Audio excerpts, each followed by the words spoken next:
a simple, short story, a timeless story that I share in all of my workshops.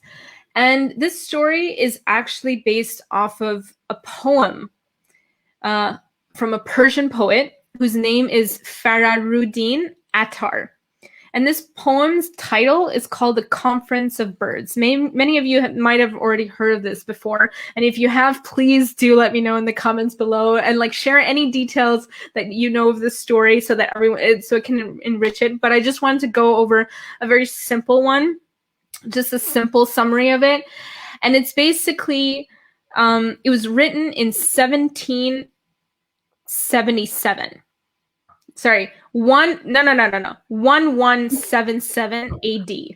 So this is an old poem. So whenever I think about like when we have works that are that old, that I'm like, it should have died. Like that would have been buried, you know, but it wasn't. And this is the reason why.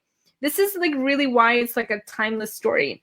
Mm-hmm. And the reason why I know of it is actually not because of its poem. I actually know of it because of its 2.0 version of it. Because 100 years ago, when questions were allowed to be asked to prophets, this is something that people don't know, that actually in all of religious dispensation, questions were never allowed to be asked to the prophets.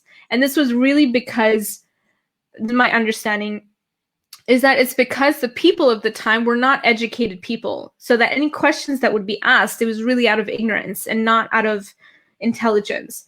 Whereas 100 years ago, where the messenger of God, Baha'u'llah, came, the people that were surrounding him were like scholars and visors, and they were very intellectual people.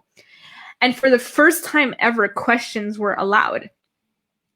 And because this question was allowed, somebody had brought Fararuddin's poem of The Conference of Birds, brought it to his presence and said, is there any validity of this?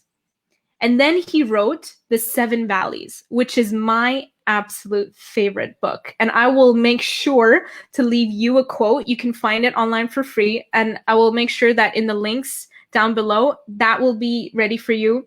It's actually quite a short story. You can read it within a day. I've read it countless times. Like I can't even count. I stopped counting how many times I've read this.